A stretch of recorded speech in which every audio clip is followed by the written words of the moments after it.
saint, saint, saint. Oh, éternel, Dieu de l'univers, tu es digne.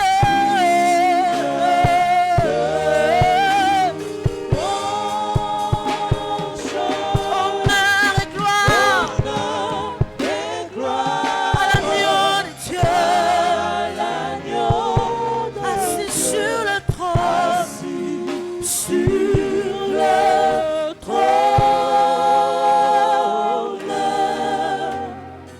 Il règne jamais.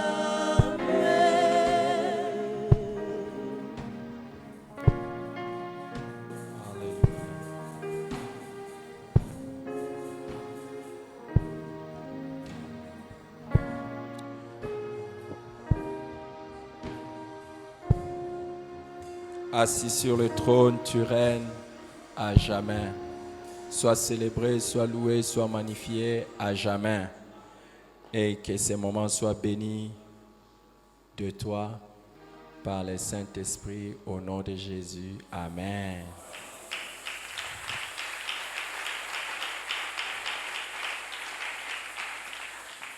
Amen.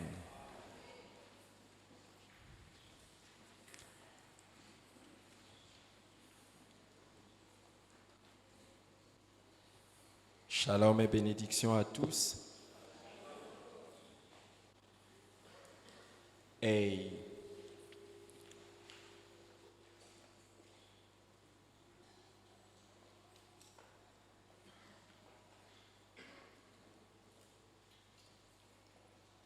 aujourd'hui, j'aimerais vous parler de l'homme qu'on appelle Jésus. Amen. L'homme qu'on appelle Jésus. Lisons ensemble dans Jean chapitre 9.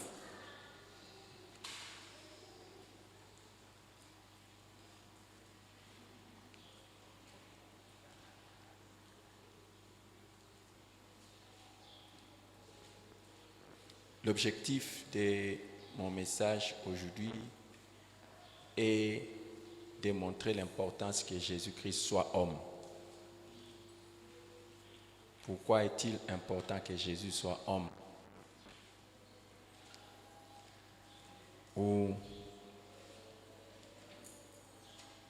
pourquoi l'humanité de Jésus est-elle importante?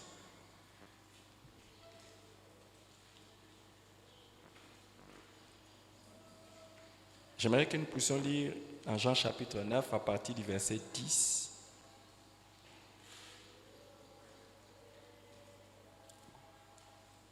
Je ne sais pas si vous êtes là, on peut commencer la lecture ensemble dans Jean 9, le verset 10.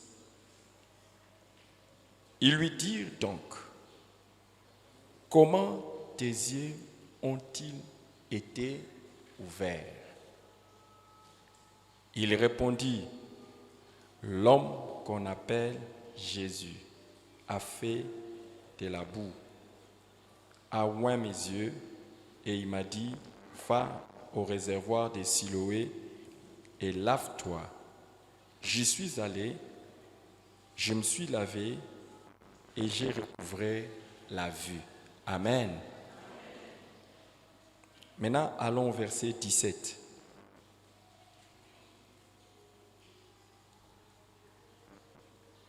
Commençons au verset 16. Sur quoi quelques-uns des pharisiens dirent, cet homme ne vient pas de Dieu, car il n'observe pas le sabbat. D'autres dirent, comment un homme pécheur peut-il faire de tels miracles? Et il y eut une division parmi eux.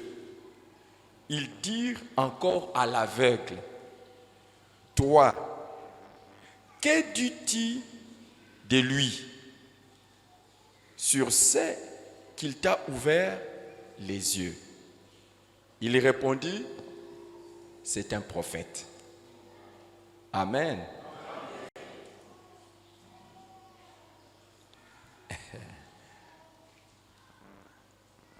Allons maintenant au verset 33.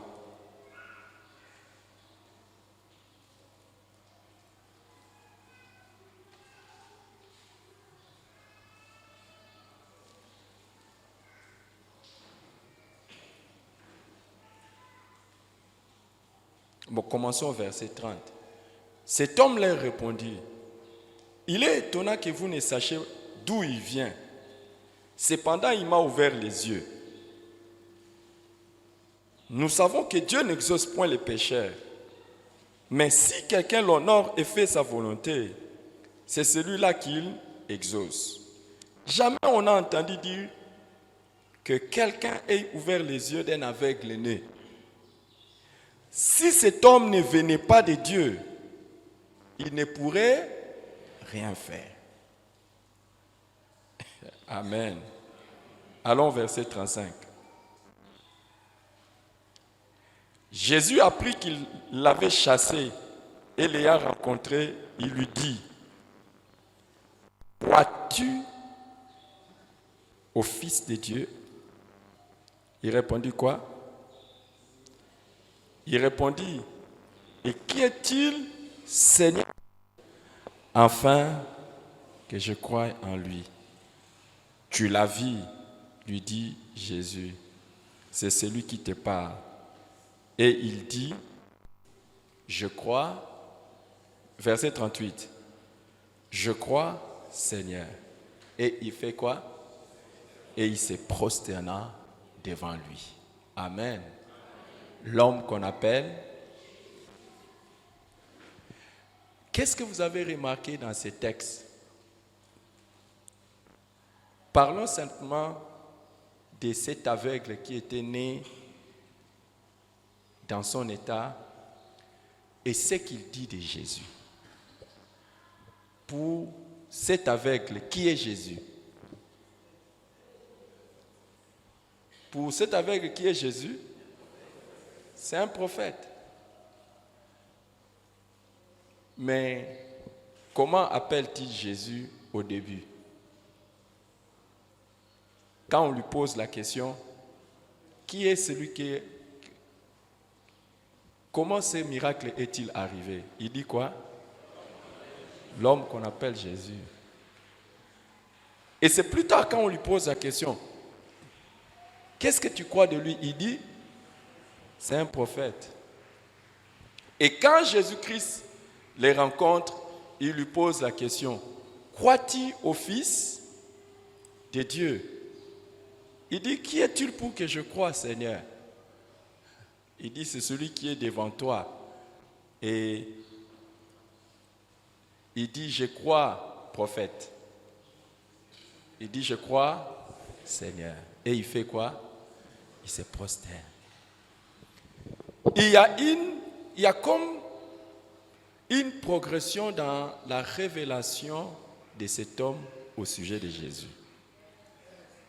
Au début, il le présente simplement comme l'homme. Après, il dit non, ce n'est pas un homme normal, ça doit être un prophète. Et après, Jésus lui-même, quand il se présente devant lui, il dit, crois-tu au Fils de Dieu? Ça, c'est le titre du Messie. Et il dit, qui est-il pour que je croie? Il dit, Jésus, oh, je crois. Mais il ne l'appelle pas seulement Messie, il l'appelle Seigneur.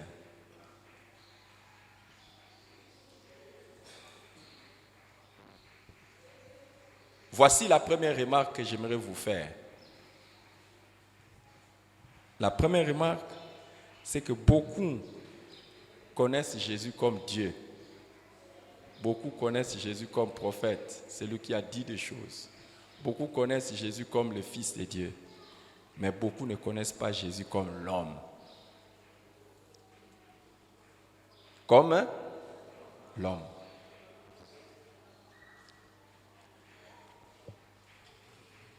Et pourtant, quand nous lisons cette histoire, il était clair pour l'aveugle qui venait de recevoir la guérison, c'était sans discussion que Jésus était un homme. les gens qui sont venus lui poser la question, comment tu as été guéri? Il dit, c'est l'homme qu'on appelle Jésus. L'homme qu'on appelle Jésus. Il n'y avait pas de doute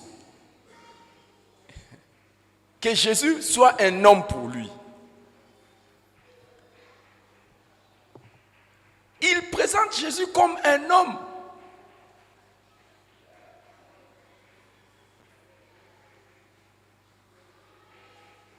Et plus tard, quand les sacrificateurs ou les opposants de Jésus, ceux qui étaient contre Jésus,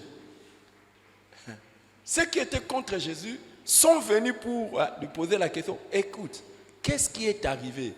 Il dit, on lui dit, qu'est-ce que tu crois de cet homme? Qu'est-ce que tu crois de cet homme? Il dit, c'est un prophète. Donc, même pour les sacrificateurs, ils savaient que Jésus était qui? Homme. Et il dit, qu'est-ce que tu crois de lui? Il dit, c'est un prophète. Les amis, il y a maintenant discussion. Pourquoi il y a cette discussion? Pourquoi? Parce que cet homme qu'on appelle Jésus, pour les autres, c'était un homme ordinaire. Mais pour cet aveugle-né, ce n'était plus un homme ordinaire. Mais c'était qui? Un prophète. Alors il dit, on lui dit, comment tu dis ça? Il dit, il doit venir de Dieu. Parce que Dieu n'exauce pas les pécheurs. Mais si quelqu'un fait sa volonté, c'est celui-là qui l'exauce. Alors il dit, mais je ne comprends pas que vous poussez douter de lui. Comment peut-il faire des miracles s'il ne vient pas de Dieu? C'est un homme, mais un homme qui vient de Dieu. Et c'est pour ça qu'il fait des miracles. Alors ils lui ont dit, écoute, tu es né dans le péché. Ils l'ont chassé. Ils l'ont chassé et il est parti. C'est alors que Jésus les rencontre. Il dit, écoute, tu as parlé d'un homme qu'on appelle Jésus. Et quand on t'a posé la question, tu as dit, c'est un prophète. Maintenant, je vais te poser une autre question. Est-ce que tu crois au Fils de Dieu ou au Fils de l'homme? Ça, c'est le titre du Messie. Est-ce que tu crois au Fils de Dieu, celui qui devait venir du ciel, s'incarner et devenir homme? Il dit, qui est-il pour que je le croie? Notez ceci, il lui demande, est-ce que tu crois au Fils de Dieu? Le Fils de Dieu, Dieu. Est-ce que vous comprenez? Normalement, quand on parle de Fils de Dieu, il doit être Dieu. Mais comment un Fils de Dieu peut être homme? Il lui dit, crois-tu à cela? Et ça, c'est peut-être un autre sujet que si le Seigneur permet, je développerai avec vous. Comment Jésus était au même moment homme, au même moment Dieu. Mais il dit, crois-tu au Fils de Dieu? Il dit, qui est ce Fils de Dieu pour que je croie en lui? Il dit, c'est celui qui est devant toi. Alors il dit, si c'est lui, avec ce qu'il a fait, je crois. Mais il ne s'arrête pas là, il se prosterne et il l'adore. Il dit, je crois, Seigneur. Dans l'histoire de l'Église, beaucoup ont cru que Jésus est un prophète, qu'il est le Messie, qu'il est Dieu, mais ils n'ont pas vu beaucoup l'importance que Jésus soit homme. J'aimerais vous lire quelque chose de très important dans la Bible, avant que je n'aille loin. 1 Jean chapitre 4.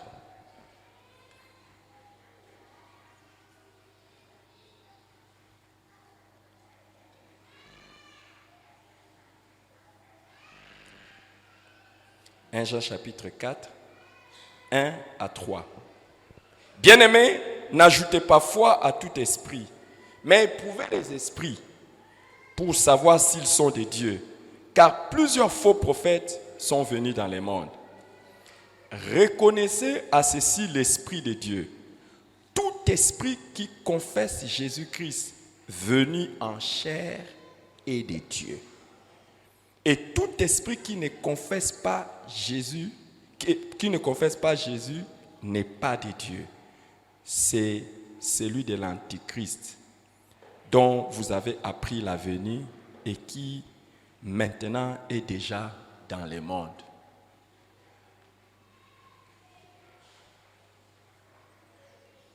Tout celui qui a l'Esprit de Dieu croit à l'humanité de Jésus. Il croit que Jésus est homme. Tout celui qui nie que Jésus-Christ est vraiment un homme complet, totalement homme, il a l'esprit d'Antichrist. Il n'a pas l'esprit de Dieu. C'est une chose très importante.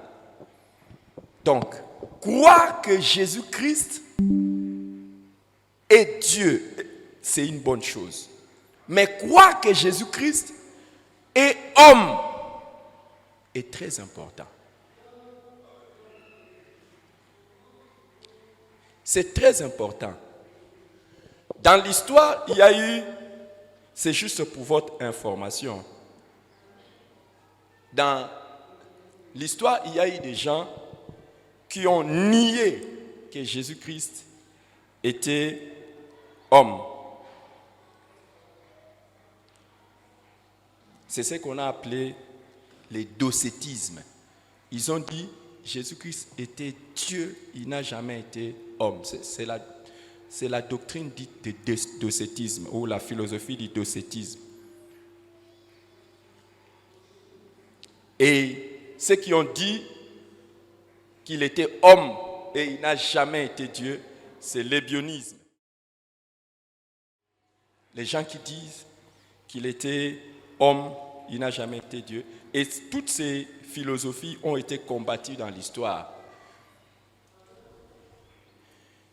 Ce que j'aimerais vous dire, c'est que dans la Bible, les preuves sont nombreuses que Jésus-Christ était 100% homme.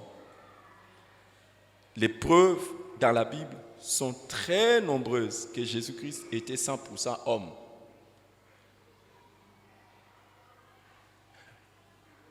Il est né d'une femme.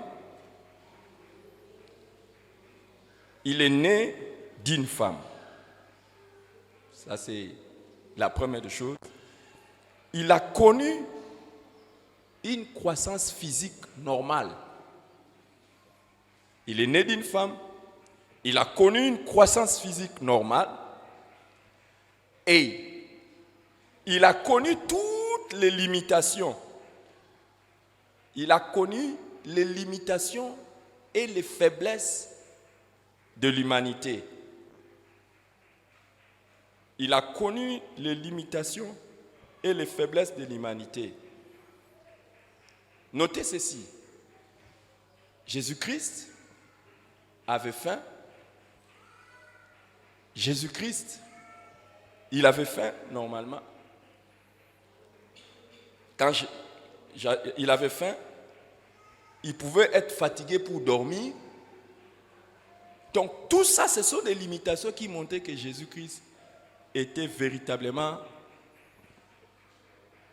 un homme. Et quand je dis qu'il est né d'une femme, il avait la chair et il avait les os. Même plus tard, il dira à son apôtre qui doutait de lui, il dit, touche, un esprit n'a ni chair ni os. Il en avait totalement. Ça, ce sont les preuves que Jésus-Christ était véritablement un homme. Mais ce n'est pas vraiment ce sur quoi j'aimerais m'entretenir avec vous aujourd'hui, que les preuves que Jésus-Christ soit homme. Mais c'est sur quoi j'aimerais m'entretenir avec vous, c'est pourquoi est-il important que Jésus-Christ soit un homme. Et pourquoi nous devons garder dans notre esprit que Jésus-Christ était véritablement un homme à 100%. Et en quoi son humanité est importante pour nous. J'aimerais vous donner rapidement 7 raisons pour lesquelles il est important de connaître Jésus comme homme. Et 7 raisons pour lesquelles nous devons connaître que Jésus était un homme. Et 7 raisons pour lesquelles nous devons présenter Jésus-Christ comme un vrai homme. 7 raisons pour lesquelles nous devons croire que Jésus était un homme, connaître Jésus comme homme et le présenter comme homme. La première raison, Jésus-Christ, homme, nous révèle Dieu. Jésus-Christ, homme, nous révèle Dieu.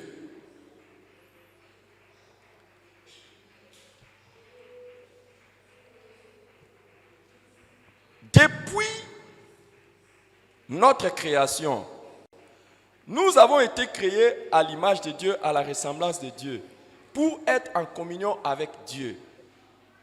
Et de tout temps, l'homme a toujours voulu connaître qui est Dieu et a toujours voulu avoir une image de ce que représente Dieu.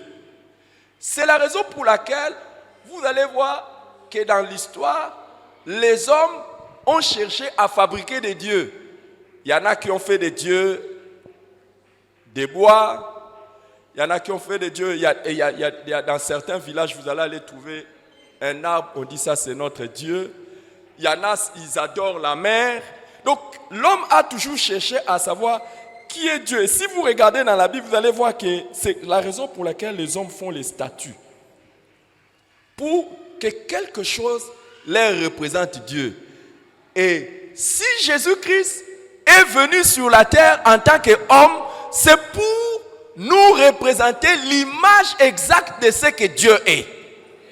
Donc en regardant Jésus, on n'a plus besoin d'aller chercher comment Dieu est. On le voit en Jésus-Christ. Amen. Dans Hébreux chapitre 1, 11 et Hébreux chapitre 1, 1 à 3, il nous est dit: après avoir autrefois, à plusieurs reprises et de plusieurs manières, parlé à nos pères par les prophètes, Dieu dans ces derniers temps nous a parlé par les fils qu'il a établis héritiers de toutes choses, par lesquels il a aussi créé le monde, et qui, étant les reflets de sa gloire et l'empreinte de sa personne, et soutenant toutes choses par sa parole puissante, a fait la purification des péchés et s'est assis à la droite de la majesté divine dans les lieux très hauts. Amen. Jésus est l'empreinte de sa personne. Quand on dit l'empreinte de sa personne, les reflets de sa gloire, l'empreinte de sa personne, ça veut dire que si nous voyons Jésus, nous pouvons voir Dieu. Amen. Si tu veux savoir à qui ou à quoi ressemble Dieu, regarde l'homme qu'on appelle Jésus. Il y en a plusieurs qui se sont proclamés des dieux, des hommes qui se sont proclamés des dieux. Mais quand vous regardez leur vie, vous dites si c'est ça être Dieu, c'est fini. Il y en a, quand vous regardez leur vie, vous commencez à... D'abord, les gens qui se sont proclamés des dieux, ils n'ont pas été des enfants modèles. Comment un Dieu peut avoir été un enfant rebelle? Vous connaissez les dieux, non? Des gens qui se sont dit Dieu, je suis Dieu. Quand vous suivez son histoire, il s'est battu à l'école. Il a triché quelquefois. Et quand il s'est marié, il n'a pas été un mari modèle. Et vous allez voir qu'il a même raté l'éducation de ses enfants.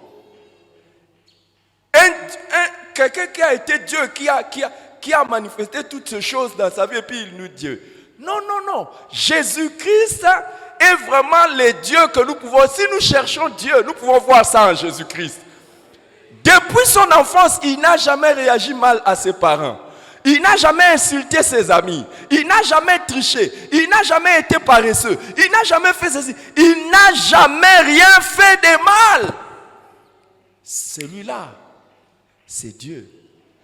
J'aimerais dire à quelqu'un, le jour où tu regardes la vie de Jésus, en tant qu'homme, tu trouves un défaut, dis-toi qu'il n'est pas le représentant de Dieu.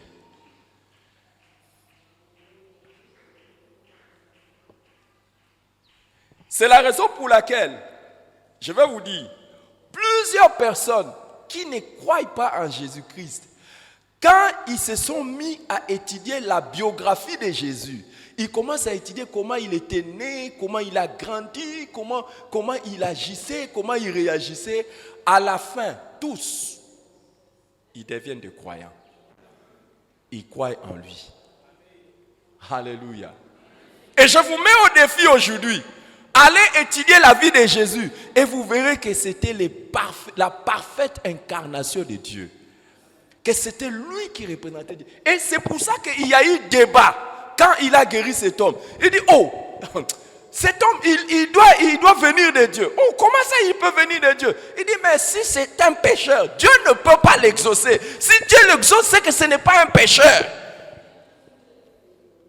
Et c'est comme ça qu'il crée la controverse. J'aimerais dire à ceux qui sont ici, vous qui êtes avec moi, j'aimerais que nous puissions avoir notre foi solide en Jésus-Christ. Celui en qui nous croyons, c'est lui qui représente véritablement Dieu. Et il y aura dans l'histoire de l'humanité aucune autre personne qui nous montrera l'image parfaite de Dieu que Jésus-Christ. C'est pour ça que je dis à ceux qui ne croient pas en Jésus, vous êtes perdus. Vous ratez. Étudiez la vie de Jésus en tant qu'homme. Vous arriverez à l'admiration. Amen.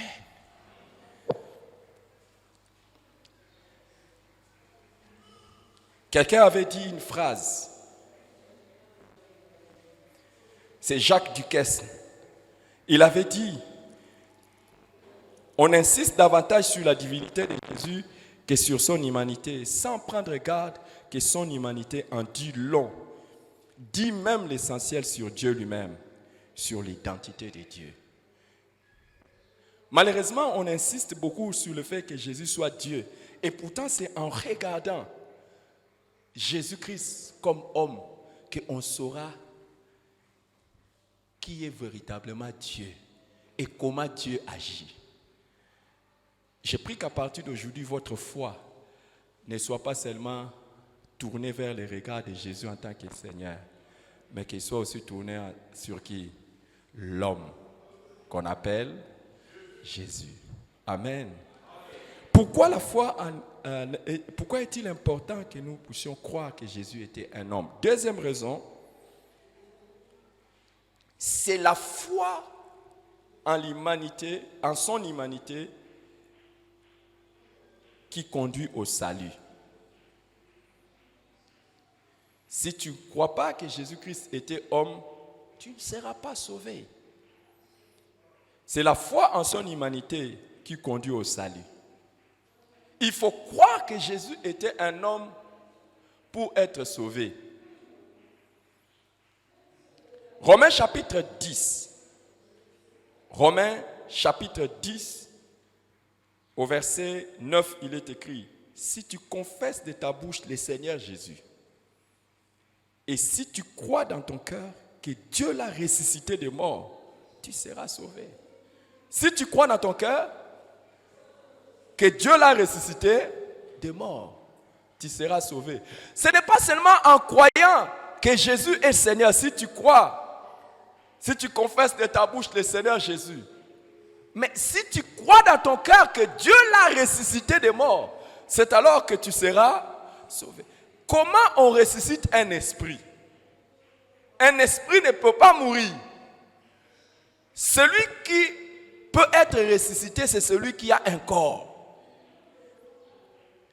Si aujourd'hui nous sommes sauvés de nos péchés pour passer de la mort à la vie, c'est simplement parce que Jésus est mort, il est ressuscité. Et comment pouvait-il mourir et ressusciter? s'il n'était pas homme. Vous qui avez l'idée de Jésus-Christ comme Dieu, vous faites bien. Mais attention, croyez que Jésus-Christ était aussi homme. Beaucoup de gens ont du mal à parvenir au salut parce qu'ils ne voient pas Jésus-Christ comme cet homme qui a fait quoi? Qui est mort pour eux à la croix. Avant d'arriver au salut, il faut arriver à croire que Jésus-Christ est mort pour toi, pour tes péchés. Mort pour toi, pour tes péchés. Mort pour moi, pour mes péchés. Mort pour toi, pour tes péchés. Et il ne pouvait mourir pour toi, pour moi, pour nos péchés, que s'il était véritablement homme. C'est extrêmement important. Ce message est l'un des messages que Dieu a mis dans mon cœur pour construire notre foi. Afin que nous ayons une foi solide. Amen. Hey, amen. Ton amen ne donne pas gloire à l'homme qu'on appelle Jésus. Cet homme qu'on appelle Jésus, c'est lui qui nous apporte le salut en mourant pour nous à la croix. Amen. Pourquoi est-il important l'humanité de Jésus? C'est parce que sans l'effusion de sang, il n'y a pas de pardon de péché. Sans l'effusion de sang, il n'y a pas de pardon des péchés. Selon Lévitique 17, 11, Hébreux chapitre 9, 22. Lévitique 17, 11, Hébreux chapitre 9, verset 22.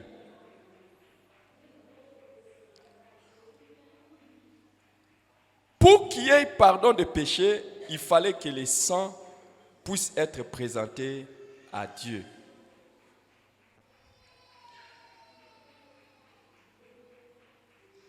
C'est ce que nous apprenons dans l'histoire de l'Ancien Testament.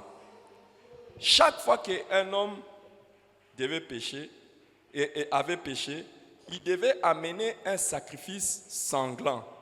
C'est-à-dire, pour le pardon des péchés, il fallait un sacrifice sanglant. Un animal qui a du sang. Pourquoi? L'animal était en train d'être sacrifié à la place de la personne. C'est comme ça qu'il amenait des sacrifices et les sacrificateurs les présentaient à Dieu. On prenait le sang et on faisait l'aspersion. Mais ça, qu'est-ce que cela faisait?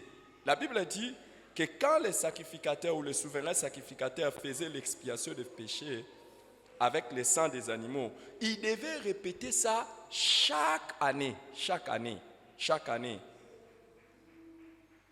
Et chaque année, ils le répétaient. Pourquoi? Parce que le souvenir du péché était constant.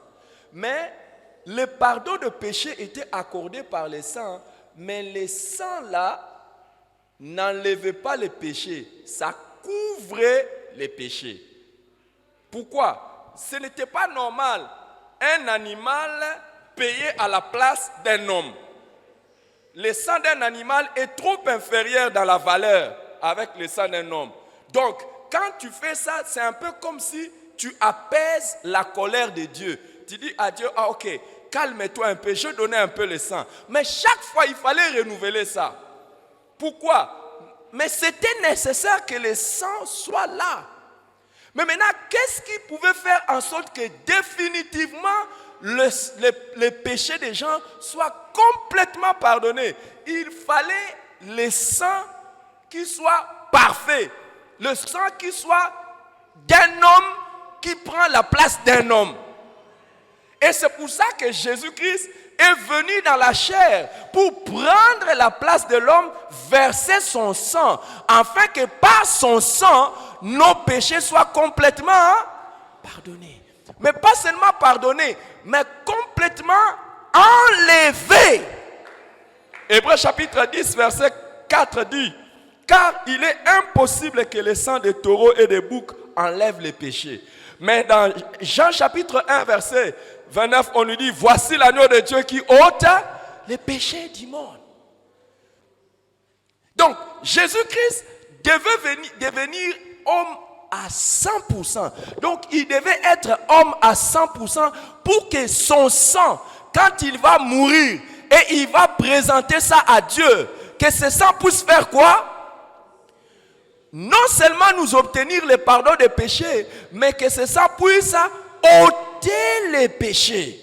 C'est pour ça que l'homme qu'on appelle Jésus mérite que nous puissions le célébrer. L'homme qu'on appelle, il a accepté de devenir homme pour que nos péchés soient pardonnés. Par quoi? Par son sang.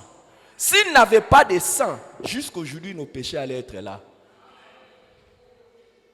Si tu crois en Jésus-Christ comme Dieu, d'où vas-tu trouver le sang pour le pardon de tes péchés? Si tu crois en Jésus-Christ comme Dieu, tu parles toujours de Jésus-Christ, mon Seigneur. Jésus-Christ, mon Seigneur. Le sang qui t'a donné le pardon des péchés aujourd'hui, tu n'as plus la culpabilité de tous tes péchés. Ce sang-là est venu d'où? D'un homme qu'on appelle.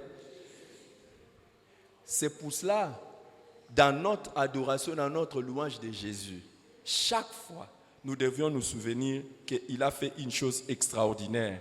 Il a accepté de devenir homme. Est-ce que tu l'as déjà adoré comme ça? Parce qu'il a accepté de devenir homme.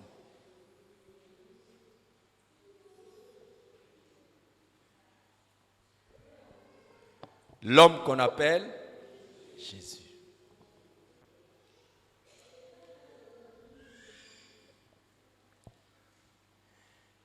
Quatrième raison pour laquelle l'humanité de Jésus est importante, c'est parce que seul un homme né sous la loi pouvait nous racheter de la malédiction de la loi. Parce que seul un homme né sous la loi pouvait nous racheter ou nous délivrer de la malédiction de la loi. Galates chapitre 4. Galates chapitre 4, 5 et 6 nous dit, mais lorsque le moment est venu, Dieu a envoyé son Fils, né de la femme, né sous la loi, pour racheter ceux qui étaient sous la loi, afin que nous recevions les statuts d'enfants adoptifs. Amen.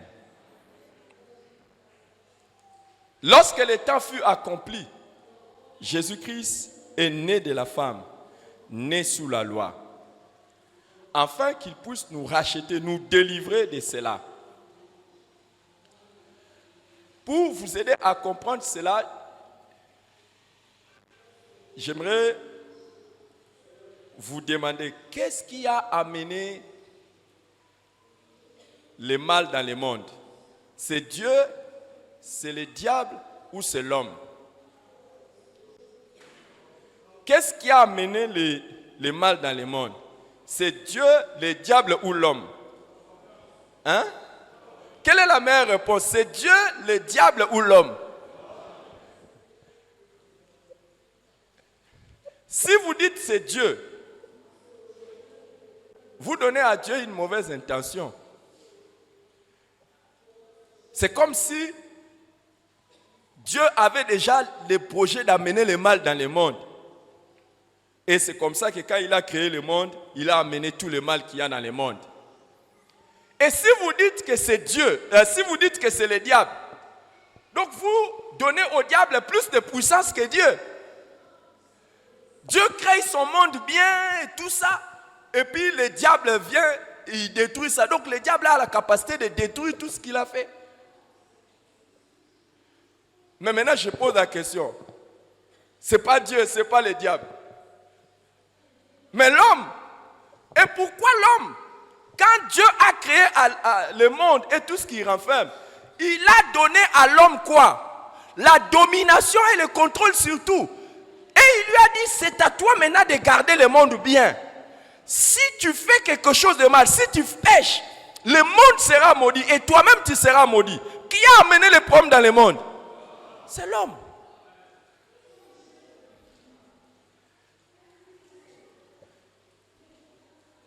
Et tous les problèmes que nous avons, la mort, la maladie, les souffrances, tout ce que nous avons, c'est l'homme. Et je vais vous dire, même les animaux, il n'y avait pas d'animaux sauvages.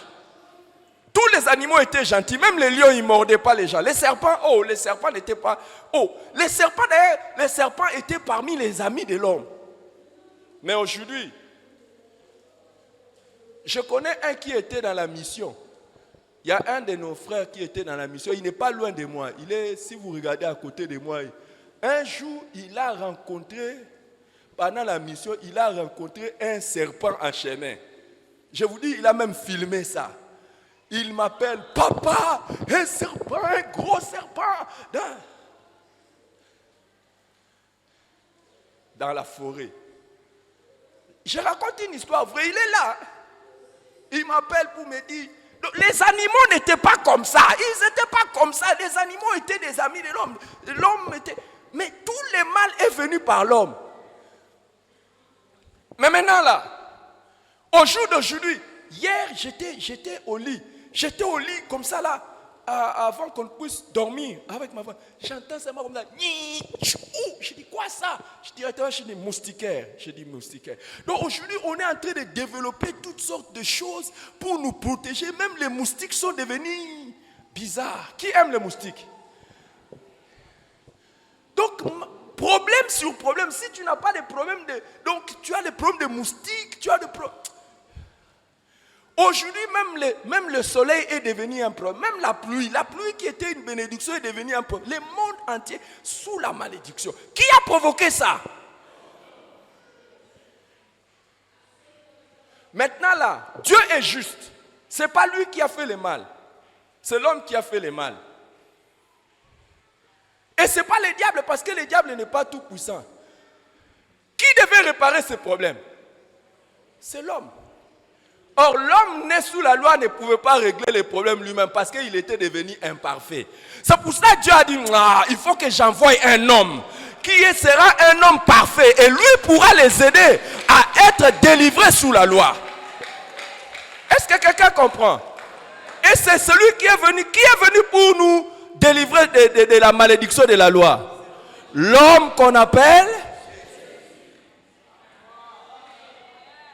Nous avons détruit le monde. Et c'est la raison pour laquelle Jésus a quitté le ciel. Qui à partir d'aujourd'hui va commencer à adorer l'homme qu'on appelle? S'il n'était pas venu, nous serions restés sous la malédiction. Et Dieu n'avait pas une autre solution. Les animaux que l'on peut présenter à Dieu ne peuvent pas nous délivrer de la malédiction de la loi parce que les animaux ne sont pas nés sous la loi. Il fallait quelqu'un qui est né sous la loi, qui puisse nous délivrer. Et cette personne, c'est qui? Jésus. L'homme qu'on appelle. Est-ce que vous comprenez que c'était important que Jésus-Christ soit homme? Il pouvait rester au ciel.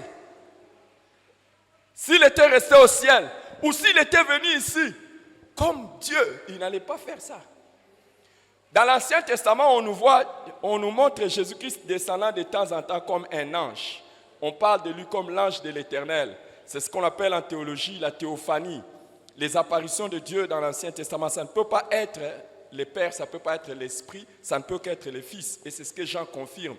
Personne n'a jamais vu Dieu si ce n'est le Fils de Dieu. Et plusieurs fois, on nous dit qu'Abraham a mangé avec Jésus, a mangé avec Dieu. On nous parle de Manoach qui a vu l'ange de l'Éternel. On nous parle de l'ange de l'Éternel. Il y a un ange de l'Éternel, quand on voit, on l'adore même dans l'Ancien Testament. C'était Jésus, vraisemblablement, qui venait et qui partait. Mais ces Jésus-là ne pouvait pas nous racheter de la malédiction parce qu'il n'était pas né sous la loi. Donc il fallait qu'il puisse naître d'une femme pécheresse Et c'est pour ça qu'il ne faut jamais croire que Marie était sainte pour que Jésus puisse naître en elle. Si elle était sainte, elle n'allait pas dire que j'ai trouvé grâce. Si elle a dit que j'ai trouvé grâce, c'est parce qu'elle était pécheresse. Et Jésus est né sous la loi pour nous racheter, c'est-à-dire payer le prix afin que nous soyons délivrés de cela. C'est la raison pour laquelle aujourd'hui, par la foi en Jésus-Christ, nous sommes sauvés de la malédiction de la loi. Mais aussi en espérance, quand notre rédemption sera complète, nous serons totalement délivrés de toutes ces choses. Amen. À cause de qui? L'homme qu'on appelle? Amen. Waouh. Amen. La cinquième raison pour laquelle c'est important que Jésus-Christ nous puissions croire et parler de l'humanité de Jésus-Christ. Et pourquoi? C'est parce que c'est dans son corps que Jésus a porté nos infirmités et nos maladies pour nous accorder la guérison. C'est dans son corps que Jésus a porté nos infirmités et nos maladies pour nous accorder la guérison. Matthieu chapitre 8, verset 17 nous dit, afin que s'accomplisse ce qui avait été annoncé par Ésaïe quand il a guéri les gens, Ésaïe le prophète, il a pris nos infirmités, il s'est chargé de nos maladies. 1 Pierre chapitre 2, 1 Pierre chapitre 2, verset 24. Lui qui a porté lui-même nos péchés en son corps sur le bois, afin que, morts au péché, nous vivions pour la justice. Lui, par les meurtrissures duquel vous avez été guéris. Amen. Si Jésus-Christ a accepté de venir et de prendre le corps et de devenir comme un homme véritable, c'est pour porter nos infirmités et nos maladies. Amen. Amen. Oh, amen. Un esprit ne peut pas porter la maladie. Mais c'est Jésus-Christ en tant qu'homme qui a porté nos infirmités et nos maladies. Alors, j'ai toujours utilisé un petit mot ou une petite expression pour faire comprendre aux gens la différence entre maladie et infirmité. La différence entre maladie et infirmité, la maladie, c'est un désordre qu'il y a maintenant dans le fonctionnement de notre corps. Un désordre qu'il y a dans le fonctionnement de notre corps. Et l'infirmité, c'est un défaut qu'il y a maintenant dans notre corps. Un défaut qu'il y a dans notre corps. Quand je dis les défauts, ça peut être un défaut, par exemple, génétique, quelque chose de génétique qui a été modifié. Et un défaut, ça peut être un bras coupé, ou un doigt qui manque, ou un défaut. Ça veut dire que, par exemple, ce n'est pas que le corps ne fonctionne pas, mais votre corps est mort. Par exemple, il y a des gens qui ont des organes génitaux morts. Ça, c'est l'infirmité. Mais Jésus, il sait que tous ces problèmes-là, nous avons ça, des maladies et de tout ça. Il dit, qui peut aider ces gens ici? Qui peut porter ça? Qui peut prendre ça et mettre ça sur lui? Il n'y a que quelqu'un qui, si ça vient chez lui, il ne tombe pas malade. Au contraire, ça vient chez lui, il porte ça et il transfère la guérison chez les autres. Alors, il est venu sur la terre, il dit, je porte ça, afin qu'il soit guéri. La Bible dit, par les meurtrissures duquel vous avez été. Si aujourd'hui nous pouvons être guéris de nos maladies, c'est à cause de qui? C'est l'homme qu'on appelle. Et j'aimerais te donner la bonne nouvelle. Si tu crois que Dieu a envoyé son fils devenir un vrai homme, crois qu'il a aussi porté tes maladies et tes infirmités à la croix. Et que par ces meurtrissures, tu peux recevoir quoi? La guérison. Il n'est pas seulement Dieu, mais il est aussi homme. Et en tant qu'homme, il a porté tes infirmités. Et si tu mets ta foi en l'homme qu'on appelle Jésus, même un aveugle né a recouvré la vie. Alors toi qui as seulement les problèmes avec les lunettes, tu peux recevoir la guérison au nom de Jésus. Toi, un aveugle né, quelqu'un qui n'a jamais vu et qui a repris la vie. Oh, je te dis. Regarde, si tu as une partie de ton corps qui ne fonctionne pas, sache que l'homme qu'on appelle Jésus, l'homme qu'on appelle Jésus, il a ressuscité des morts. Et si toi, ce n'est qu'une petite partie de ton corps qui ne fonctionne pas, dis-toi que par la foi en cet homme qu'on appelle Jésus-Christ, tu peux recevoir quoi? La guérison. Ce matin, j'annonce à celui qui est malade, qui a un problème de santé, que Jésus est devenu homme pour porter quoi? Tes maladies. Et porter quoi encore? Tes infirmités. Afin que toi, par ces meurtres-ci, tu reçoives quoi? Est-ce qu'il y a quelqu'un qui aimerait acclamer l'homme qu'on appelle Jésus? L'homme qu'on appelle? Est-ce que c'était important que Jésus soit devenu homme? Est-ce que c'était important que Jésus soit devenu homme?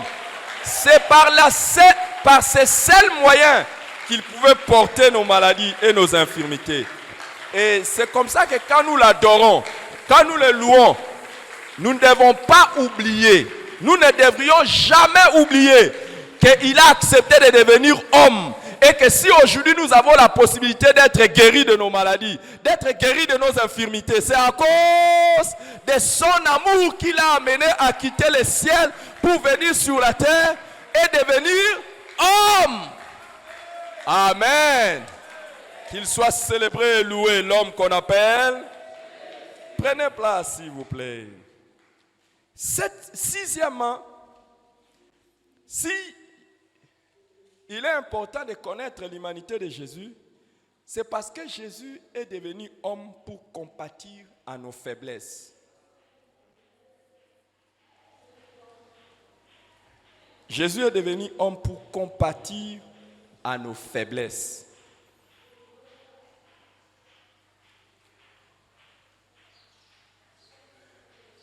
Qui a déjà souffert de la dent?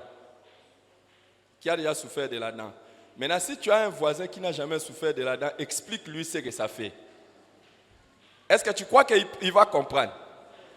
Il ne va pas comprendre. Pourquoi? Il n'a jamais souffert de ça. J'ai pris quelque chose qui justement, c'est la vérité. Qui a souffert de la dent? Demande aux gens qui sont aux côtés de toi s'ils connaissent. Ils ne peuvent pas connaître. Quand tu souffres de la dent, tu dors paisiblement. Tu dors paisiblement. Oh, non, il faut laisser les gens qui n'ont pas souffert de ça. Ils dorment. Écoutez, si quelqu'un a déjà souffert de la dent, quand il voit quelqu'un d'autre souffrir de la dent, vous savez comment ça se fait? Par quoi vous devez voir? Si quelqu'un a déjà souffert de la dent, il voit une autre personne qui dit « je souffre de la dent », il va faire « pourquoi ?» Il se souvient. Il se souvient. Il dit « et vous allez voir facilement, il va dire « mon ami, mon frère, je te comprends ». Et dire, il ne peut pas passer comme ça indifférent, il va dire « je te comprends ». Fais ceci, fais cela, peut-être ça va te soulager.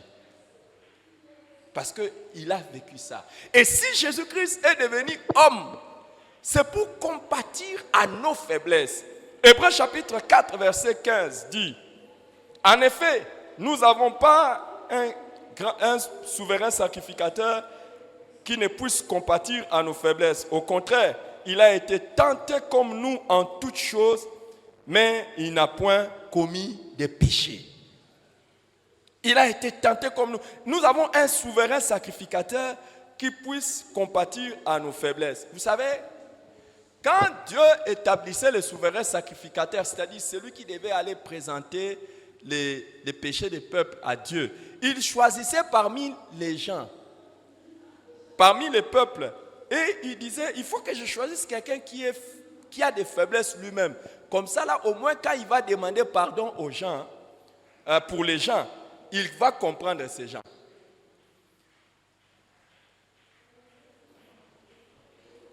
Je vais vous donner une illustration pour que vous compreniez ça.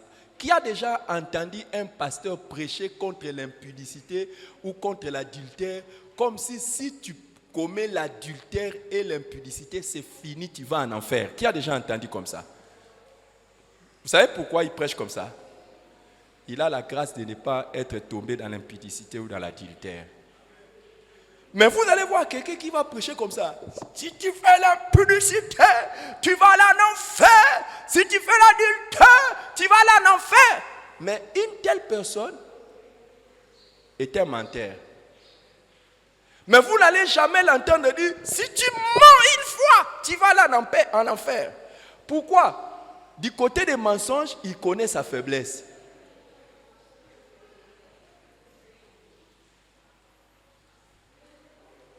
Quand je prêche aux pasteurs, je leur dis, il y en a qui sont plus durs que Jésus lui-même.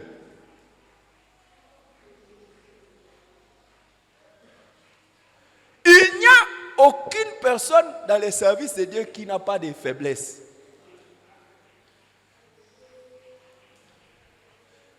Vous voulez que je vous montre des faiblesses des gens? Hey! Je laisse ça. Mais quand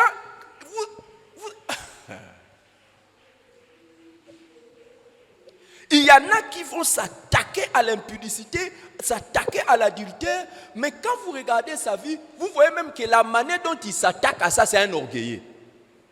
C'est de l'orgueil. Mais il ne sait pas que l'orgueil est aussi pire que ça.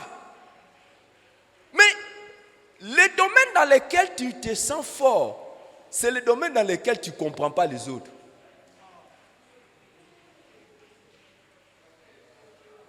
C'est les domaines dans lesquels tu te sens faible. C'est les domaines où tu comprends les gens.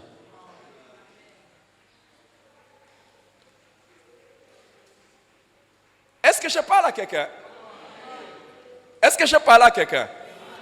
Et si vous avez affaire à quelqu'un qui ne sait pas ressentir, je ne dis pas nécessairement les domaines dans lesquels tu pêches. Non, je dis les domaines dans lesquels tu te sens faible, tu te sens attaqué, vulnérable. C'est les domaines dans lesquels tu comprends les autres. Et pour nous aider, pour nous comprendre,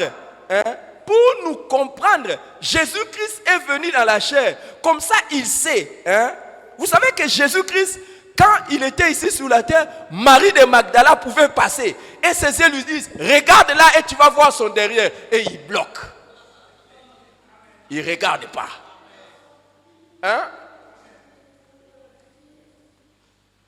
Quand cette femme pécheresse vient et il se jette aux pieds de Jésus, il commence à pleurer. Tout le monde commence à être scandalisé. Comment est-ce possible qu'il accepte une femme pécheresse comme ça là? Jésus ressent, il dit au nom de Jésus.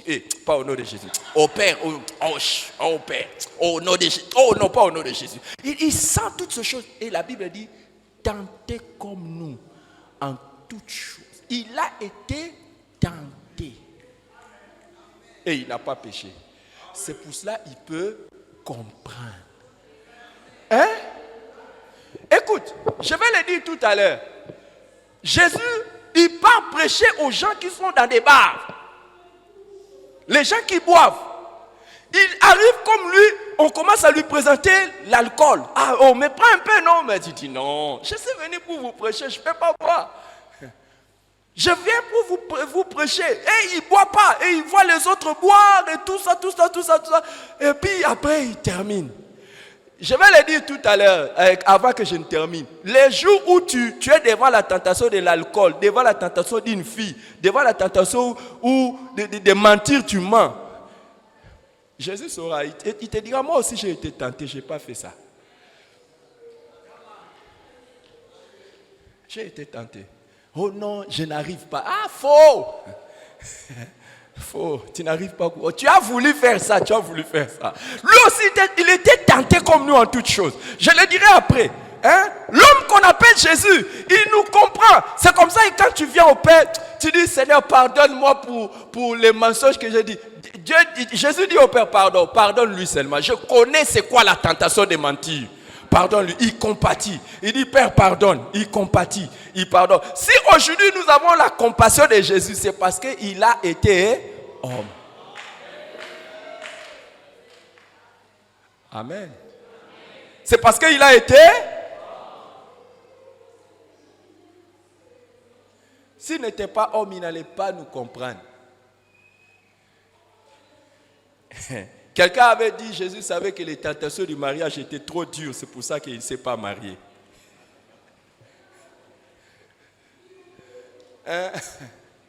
Parce qu'il savait que si c'était marié, la première personne qui allait s'opposer pour qu'il aille à la croix, ça n'allait pas être Pierre. Pour lui, non, toi, tu vas aller à la croix, ça allait être qui?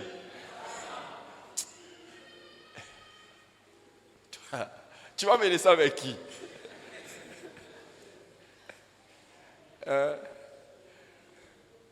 Et c'est comme ça que quelqu'un avait dit, c'est pour ça que l'homme qu'on appelle Jésus ne s'est pas marié. Et puis il savait qu'il n'allait pas rester longtemps, parce que le nombre de ses jours devait être abrégé à 2. Les voiles du temple étaient déchirés en 2, parce que le nombre de ses jours était divisé en 2. Pour les plus faibles, c'est 70 ans. Mais comment lui, l'homme juste, a vécu que la moitié de ses temps? C'est parce que les voiles de son corps a été divisé en 2 pour nous donner accès auprès du Père. Le jour de la mort de Jésus, les voiles du temple a été déchirées de haut en bas. Et on dit que les voiles là, c'est son corps qui a été déchiré, divisé en 2. La moitié de sa vie, il l'a sacrifié. L'homme qu'on appelle, il compatit à nos faiblesses. J'ai donné combien de raisons? Et la septième et dernière raison que j'aimerais donner pour aujourd'hui, Jésus-Christ est devenu homme pour nous donner un exemple à suivre. Si aujourd'hui nous voulons savoir comment nous devons nous conduire en tant qu'hommes, nous devons regarder l'exemple de qui? De l'homme qu'on appelle 1 Pierre chapitre 2, 21 à 23.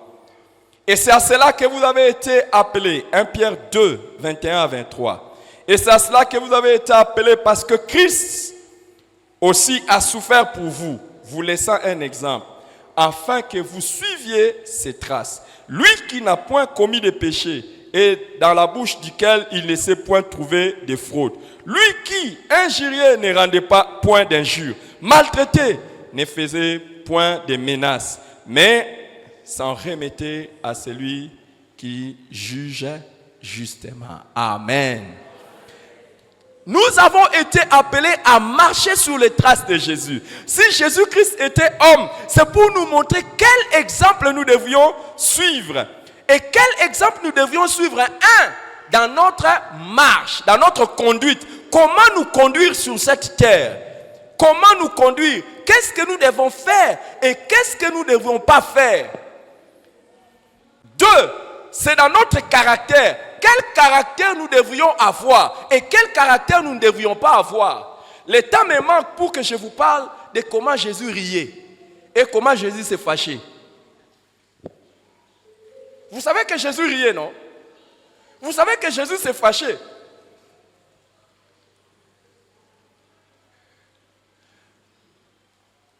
L'exemple qu'on nous donne, le meilleur exemple qu'on nous donne dans les caractères pour l'humilité, c'est Jésus. Donc, Jésus est venu pour nous montrer comment nous devons l'imiter dans quoi? Notre conduite, notre caractère, notre manière de servir Dieu. C'est en regardant l'homme Jésus qu'on saura comment prier,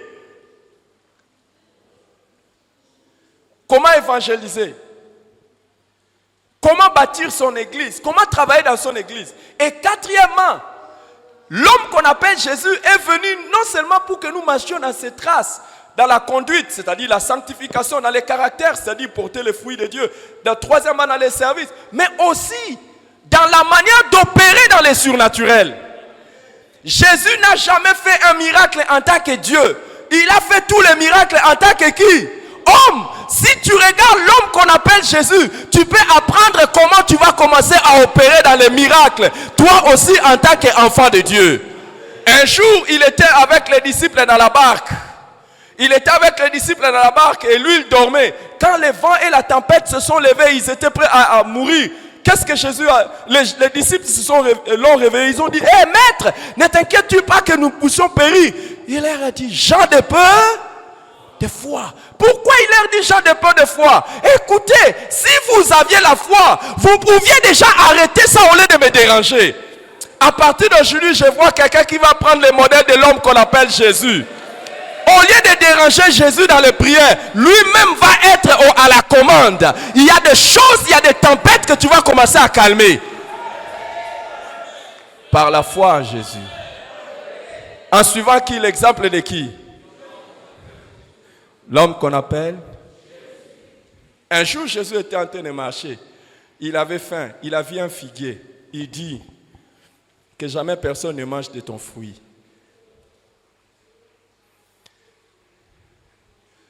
Ça séché. Le lendemain, quand ils sont arrivés, Pierre lui dit, hey, maître, regarde. Il lui dit, si vous avez la foi, vous ferez la même chose. Vous savez qu'est-ce qui se passe?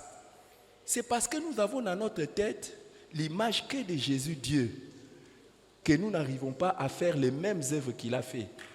Si nous avions l'image aussi de Jésus-Christ en tant qu'homme, nous allions opérer aussi les mêmes miracles qu'il a fait. Parce que nous allons nous dire, si lui il a fait ça en tant qu'homme, nous aussi nous pouvons le faire, même si nous sommes encore des hommes.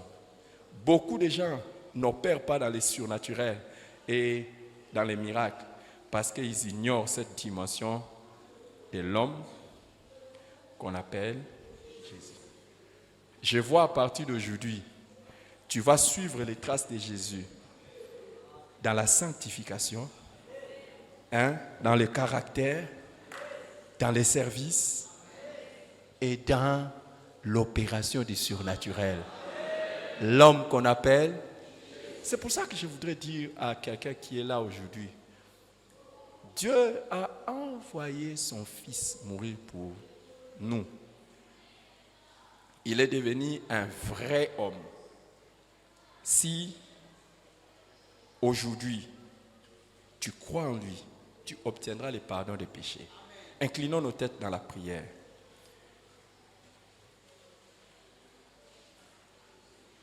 Si tu es là ce matin, je t'ai présenté l'homme qu'on appelle Jésus, le Fils de Dieu qui est venu sur la terre.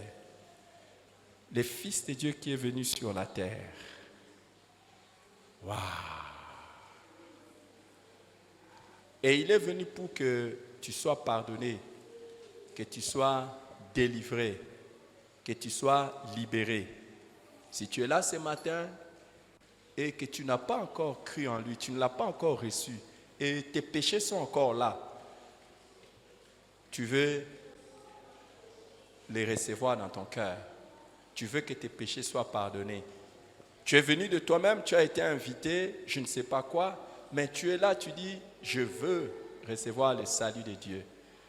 Je veux, moi aussi, être sauvé par Jésus. J'aimerais que, si tu es là, tu lèves ta main. Nous allons prier pour toi.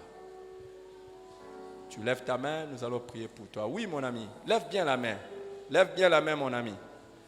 Mon ami, lève bien la main. Lève bien la main. Gloire à Dieu.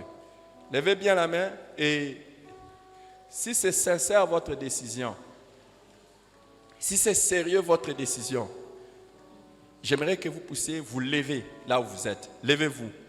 Levez-vous. Levez-vous. Si c'est sérieux, levez-vous, s'il vous plaît. Levez-vous. Levez-vous. Mettez-vous debout. Si c'est sérieux votre décision, mettez-vous debout. Si c'est sérieux, mettez-vous debout. Gloire à Dieu. Mettez-vous debout. Gloire à Dieu. Merci Seigneur. Et j'aimerais que l'un des serviteurs de Dieu prie avec les frères. Les autres, ils avaient levé la main et puis ils ne se sont pas levés. Gloire à Dieu. Merci Seigneur. Merci Seigneur. Y a-t-il une autre personne? Lève-toi, mets-toi debout. Si c'est la décision de ton cœur, mets-toi debout. Si c'est la décision de ton cœur, mets-toi debout. Ne lève pas seulement la main, mais mets-toi debout. Pour Merci Seigneur. Merci Seigneur. Oh, gloire à Dieu. Il y a un autre frère là-bas, s'il vous plaît. Merci Seigneur. Merci Seigneur. Laissez, si quelqu'un ne veut pas qu'il reste comme ça, c'est sa propre décision. C'est sa propre vie. Nous sommes en train d'aider ceux qui prennent la décision sérieusement. Tu es là, tu dis, aujourd'hui, je veux que tous mes péchés soient pardonnés. Je veux que le sang de Jésus me lave totalement de tous mes péchés. Lève-toi. Lève-toi. Lève-toi. Lève-toi. Tu dis, je vais changer totalement de vie. Amen. Lève-toi. Merci Seigneur. Priez pour ses frères. Priez pour ses frères. Merci Seigneur. Merci. Jésus, l'homme qu'on appelle Jésus. Le Fils de Dieu est venu sur la terre pour nous sauver. Merci Seigneur. Merci Seigneur. Merci Seigneur. Merci Seigneur. Oh, c'est extraordinaire ces moments. C'est la raison pour laquelle tu as quitté le ciel. Pour venir sauver les hommes de leurs péchés. Merci Seigneur. Merci Seigneur. Merci Seigneur. Merci Jésus. Merci Jésus. Sauve, Éternel, pardonne le péché et change leur vie. Y a-t-il quelqu'un qui est malade ce matin? Il dit, Jésus comprend ma maladie, comprend ma souffrance, connaît mes problèmes. Et je crois que ce matin, il peut me guérir de ma maladie. C'est la saison de ta guérison. C'est la saison de ta guérison. C'est le moment de ta guérison. Reçois la guérison. Mets-toi debout. Mets-toi debout et reçois la guérison au nom de Jésus. Père, regarde toutes ces personnes qui sont debout devant toi et qui croient que tu as porté par Jésus-Christ leur maladie et leur infirmité à la croix.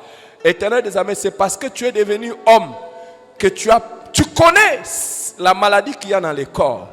Et ce matin, j'ai présenté l'homme qu'on appelle Jésus. Celui qui porte nos maladies, qui porte nos infirmités. Et puisqu'il croit en toi, Jésus-Christ, je commande au nom de Jésus-Christ que la maladie libère leur corps. Au nom de Jésus, je commande à la maladie de libérer ton corps. Et à cet instant, je déclare ta guérison au nom de Jésus-Christ. Tu reçois ta guérison maintenant au nom de Jésus-Christ. L'homme qu'on appelle Jésus nous a montré comment nous pouvons dire à une montagne, ôte-toi de là et jette-toi dans la mer. Je dis à la maladie de quitter ton corps. Je dis à l'infirmité de quitter ton corps. Je le dis au nom de Jésus-Christ, que ça quitte ton corps maintenant et que ça aille loin de toi et que ça aille loin pour ne plus jamais revenir. Que cette maladie dont tu souffrais jusqu'aujourd'hui ne revienne plus jamais dans ton corps. Et c'est le dernier jour où on parle de ce problème dans ton corps. Au nom de Jésus-Christ. Reprenez place. J'aimerais prier avec ceux qui disent, Jésus-Christ est venu dans ce monde pour me montrer un exemple à suivre. Je vais suivre son exemple en marchant dans la sanctification. Levez-vous. Je vais suivre son exemple en marchant dans la sanctification. Élève ta voix et prie. Prie le Seigneur. Dis, je vais suivre son exemple en marchant dans la sanctification, loin du péché. Élève ta voix et prie. Élève ta voix et prie. Élève ta voix et prie. Élève ta voix et prie. Pour suivre les traces de Jésus en marchant dans la sanctification. Oh, élève ta voix et prie. Seigneur, l'homme qu'on appelle Jésus nous a montré l'exemple de marcher dans la sanctification, loin du péché. Nous prions, Seigneur, que nous puissions suivre l'exemple que tu nous as laissé en marchant dans la sanctification, en vivant loin du péché. Seigneur, nous prions que tu nous accordes cette grâce, Seigneur, que nous puissions suivre ton exemple, que nous puissions suivre l'exemple que tu nous as laissé, que nous puissions marcher dans la sanctification, que nous puissions vivre loin du péché. Seigneur, peu importe les niveaux de la tentation qui peut venir, Seigneur, nous prions que tu nous accordes la grâce, que nous puissions suivre, Seigneur, ton exemple, que nous puissions marcher dans la sanctification, que nous puissions vivre loin du péché. Oui, Seigneur, nous prions, Père, que tu nous accordes cette grâce, que nous puissions suivre ton exemple, Seigneur, de la même manière que tu as marché dans la sanctification. Au nom de Jésus. Qui dit, j'aimerais avoir le caractère de Jésus, l'humilité de Jésus, la maîtrise de soi de Jésus? Hein? Qui aimerait avoir ces choses, les caractères de Jésus? Lève ta voix et prie pour cela. Suivre l'exemple de l'homme qu'on appelle Jésus dans son caractère. La maîtrise de soi, même quand on l'injurie, il ne retourne pas par les injures. Demande à Jésus son caractère, l'amour. L'amour. L'amour qu'il y avait en Jésus. L'amour. Oh, tu peux t'asseoir si tu ne veux pas prier pour ça. Tu peux t'asseoir, mais si tu es debout, c'est pour prier sérieusement, pour avoir les caractères de Jésus. L'amour, la bonté, les caractères de Jésus. La maîtrise de soi, l'humilité. Oh Jésus. Dans le nom de Jésus en ce jour, Seigneur, que tu nous accordes la grâce, que nous puissions avoir le même caractère que tu avais. Seigneur, la maîtrise de soi. Seigneur, les caractères que tu avais, Seigneur. Nous prions, Père, que tu nous accordes cette grâce, afin que nous aussi, que nous puissions développer ces caractères en nous. Seigneur, l'humilité que tu avais, Seigneur, la maîtrise de soi que tu avais, Seigneur, l'amour que tu avais. Nous prions, Père, que tu nous accordes cette grâce, que nous puissions aussi... L'homme qu'on appelait Jésus. Seigneur, que toi tu avais, alors que tu étais ici sur terre comme un homme. Nous prions aussi, Seigneur, en ce jour, que tu nous accordes cette grâce. Au nom de Jésus. Amen. J'aimerais que nous puissions nous asseoir parce qu'il y en a qui prient accidentellement. Asseyons-nous. L'homme qu'on appelle Jésus est venu aussi pour nous montrer la manière de servir Dieu. La manière de développer la vie de prière, la manière d'évangéliser. Il disait, ma nourriture est de faire la volonté de Dieu. C'est-à-dire, l'évangélisation pour lui était comme la nourriture de chaque jour. Aller évangéliser, gagner les âmes. Aller gagner les âmes. Il priait chaque jour. Et il servait Dieu chaque jour. Il venait à l'église chaque jour. La Bible dit, chaque jour, comme de sa coutume, il allait dans l'église. Chaque jour. Chaque jour, l'homme qu'on appelait Jésus. Et il dit, les ailes de ta maison me dévorent. Les ailes de ta maison me dévorent. Donc pour lui, aller au temple, aller dans la maison de Dieu, ça les dévorait à l'intérieur. Les services de Dieu, ça les dévorait. Et si quelqu'un veut prier pour suivre l'exemple de l'homme qu'on appelle Jésus, dans la manière de servir Dieu, dans la prière, l'évangélisation, son engagement dans le travail de Dieu, dans la maison de Dieu, qu'il élève sa voix et qu'il prie le Seigneur ce matin.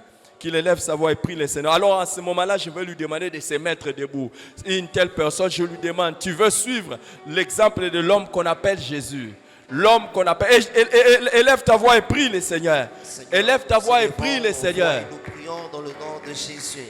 Seigneur, que tu puisses nous accorder la grâce, que nous puissions développer les caractères que tu avais. Seigneur, dans la manière les services. Les services. Seigneur, nous prions dans le nom de Jésus. Seigneur, de la même manière que tu es en train de servir, que nous aussi, dans la Seigneur, prière, dans l'évangélisation, faire la même chose, que ça soit dans la prière, que ça soit dans l'évangélisation, que nous puissions suivre ton exemple, que nous puissions suivre ton modèle de service, Seigneur. Nous prions, Père, de la même manière que tu es en train d'évangéliser, de la même manière que tu es en train de prier, que nous aussi, Seigneur, en retour, que nous puissions faire la même chose.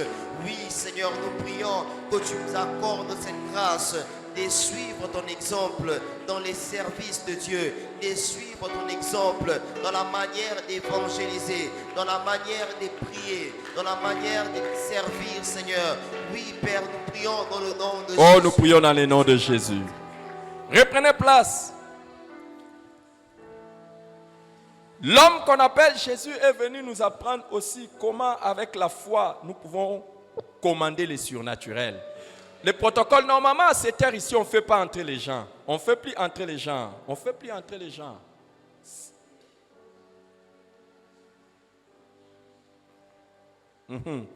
L'homme qu'on appelle Jésus est venu nous faire voir comment, si nous avons la foi en Dieu, nous pouvons opérer dans les surnaturels. Ça, s'il vous plaît, ce n'est pas l'affaire de tout le monde.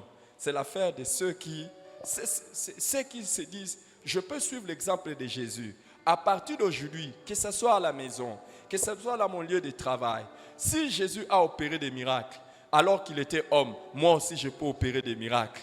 Et il m'a appris ça. Il m'a donné l'exemple pour que je puisse marcher sur ses traces. J'aimerais que ceux qui veulent entrer dans cette dimension, ayant eu la révélation que Jésus n'a pas fait les miracles en tant que Dieu, mais il a fait les miracles en tant qu'homme. Je prie que à partir d'aujourd'hui, avec cette prière et cette révélation, que tu sois et que tu deviennes un homme de miracles. Élève ta voix et prie le Seigneur. Élève ta voix et prie le Seigneur. Élève ta voix et prie le Seigneur. Seigneur, nous prions Élève dans ta le voix nom et de prie Jésus. le Seigneur. Seigneur, de la même manière que tu as On opéré opère des les miracles, miracles par révélation. C'est lorsque tu as la révélation de Dieu que tu vas comprendre cela. À partir d'aujourd'hui, tu vas commencer à commander les vents et la tempête. Prie le Seigneur, prie le Seigneur. Seigneur, que nous puissions faire les mêmes choses que tu as fait. Seigneur, que nous puissions marcher, Seigneur, en faisant des miracles, Père. Seigneur, de la même manière que tu es un homme surnaturel, de la même manière que tu es un homme qui opérait des miracles. Seigneur, nous prions que nous aussi en retour, que nous puissions avoir cette grâce. Seigneur, la grâce d'opérer des miracles, la grâce de marcher dans les surnaturels. Seigneur, que nous puissions être des hommes de foi. Seigneur, opérant des miracles, marchant dans les surnaturels. Oui, Seigneur, nous prions dans le nom de Jésus. En ce jour, Père, Seigneur, de la même manière, Jésus, tu es un homme et surnaturel. De la même manière, Jésus. Oh, merci Seigneur. Merci notre Père d'avoir donné Jésus ton Fils. Oh, voyez ta lumière par le Saint-Esprit. Merci d'avoir envoyé ton Fils Jésus-Christ qui est devenu homme pour nous. Bénis ces moments que nous voulons passer maintenant dans les offrandes, dans les dîmes, dans les actions de grâce. Chacun prend son offrande, sa dîme, son action de grâce. Nous voulons les présenter à Dieu.